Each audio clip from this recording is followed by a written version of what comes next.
Sup boys, is 2. The final 2.1 character we gotta go over now is Aventurine, and the reason why I left his ass for last, other than the fact that he looks like a tool, is because his kit is by far the most interesting and most complicated out of all the 3 characters we're gonna get in the next patch. The TLDR is that Aventurine is a 5-star preservation character who has standard defense scaling, shields his team, and provides various buffs for his team and debuffs against enemies. So let's get to it. His basic attack is, well, pretty basic. However, its damage does scale off his defense, which is his primary stat, so at least that's nice. His skill applies a unique stackable shield to the whole team whose strength scales off his defense, but it also has a card system associated with it.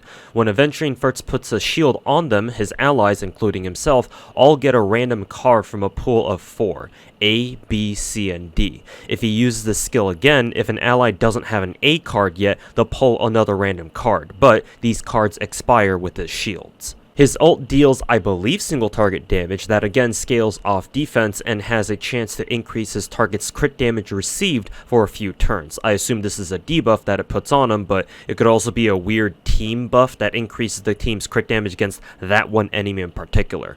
His ult itself will also benefit from it at the same time that it's used, so you don't need to worry about it missing out on the extra crit damage. One last bit about his ult is that it also gives Aventurine a random number of coins, which his talent explains. Whenever his allies that have his shields do their follow-up attacks, if they have one, but not himself, Aventurine gets 1 coin. If they get hit when they have his shields up, he gets another coin, and if they have an A card, he gets even more. Of note, the defensive coins don't say that Aventurine himself can't get one, so I assume Aventurine can also get a coin if he gets hit with his own shield. When he gets 6 coins in total, he then uses them up to use his own multi-hit follow-up attack that targets random enemies, and it has a chance to reduce its target's EHR.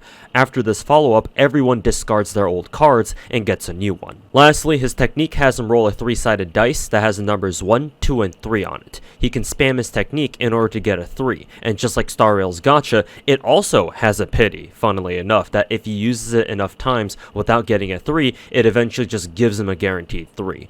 When entering battle, Aventurine increases his own defense based on what he got from his dice, and if he gets a 3, that 3 gives him the biggest defense boost. He also shields his whole team and gives everyone a card, as you might expect. His first bonus ability increases his own crit rate that scales off his defense. His second bonus increases the effect res of everyone who has one of his shields, and his third bonus puts another stack of his shield onto his team, gives extra shields to whoever has the least, increases the duration of everyone's shields, and further increases the duration if Aventurine himself still has his own shields, and finally gives a card to anyone who doesn't have a card yet for some reason, all after he uses his follow-up attack. And finally, his E1 gives a crit damage buff to anyone who has a B card and an even bigger crit damage buff to those with an A card. His E2 gives his follow-up attack more hits and increases his defense when he uses it, and I assume his follow-up attack itself will also benefit from its own defense boost. His E4 deals extra damage based on the total shield amount that his team has after he uses a basic, and his E6 further increases his damage based on the number of allies who have any of his shields. Okay, so there's a good bit to unpack here, but from what I can tell, I think Aventurine basically wants to spam his skill as much as possible because his shields are what enable the rest of his kit to function. I was scrolling through Twitter the other day and I found a tweet by Razor Language, one of Brax Phones' theory crafting friends, and he thinks that Aventurine will actually be SP positive, which I'm not sure if I agree with. Remember that his skill specifically says that the cards that his teammates have expire when his shields do, and Aventurine can't get coins if his allies get hit without a shield, not to mention his effect res buff is only active when his allies are still shielded. Razor himself says that Aventurine has small stackable shields, which means they're individually easy to break, and so Aventurine needs to keep reapplying his shields anyway to keep his buffs active. Moreover, Aventurine's basic doesn't really do anything special until his E4, so there's not much of an incentive to use it before then. So I disagree with Aventurine being SP positive. I actually think he'll be very SP negative instead. I bring up Razor's tweet not because I want to, try to start some more drama like I'm a big Hoyoverse content creator, but because I just want to make sure that I'm understanding Aventurine's kit right. So hopefully you guys in the comments can let me know if he really can be SP positive, because at this moment, with what I know here, I'm not sure if he is. Two questions that I have right now: do his C and D cards do anything at all, or are they just dead cards that you don't want at all? And how strong are Aventurine's shields? Both of these questions kind of point in the same direction, because if his other cards don't do anything, or his shields individually aren't very strong, as Razor suggested in his own tweet, then it means Aventurine needs the skill spam, like I mentioned earlier. So for now, my final analysis is this: Aventurine feels like a more offensive version of Fushwan in the sense that both of them can bring a lot of support to their teams, but Aventurine has a single target ultimate and a follow-up attack that lets him contribute more to the team's overall DPS.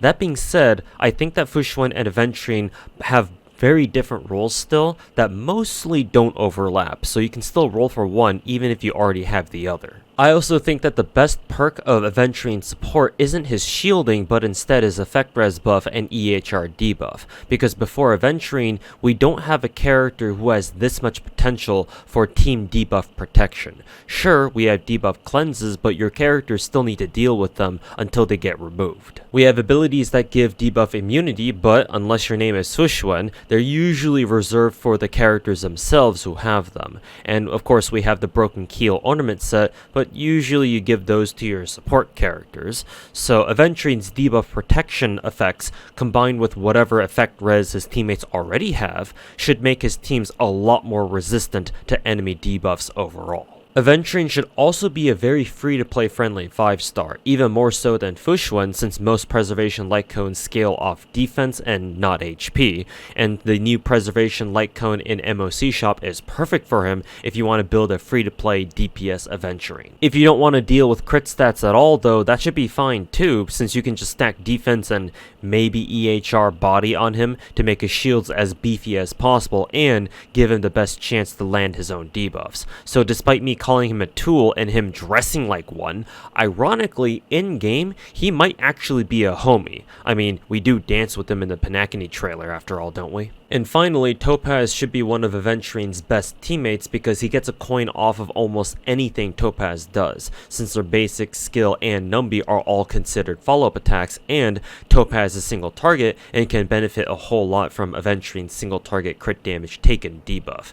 And conveniently, we should have bosses out there already who are both weak to fire and imaginary, so watch out for these two being a sorta dynamic duo against any of those types of enemies. Makes a lot of sense considering they should be co-workers since, you know, they're both with the IPC, if I'm getting my lore right here. And that should cover everything so far about Aventurine, or at least what we know of him right now. If there's anything I missed, feel free to let me know down in the comments so that other people can see it too. And after making this video, I now think he's a lot better than what I initially thought of him after reading through his kit the first time. Let me know if you guys plan to roll for him when he shows up, but other than that, hope you guys enjoyed these quick little videos on all the leaks we got so far for our new 2.1 characters, and stay tuned for hopefully more Star Rail content.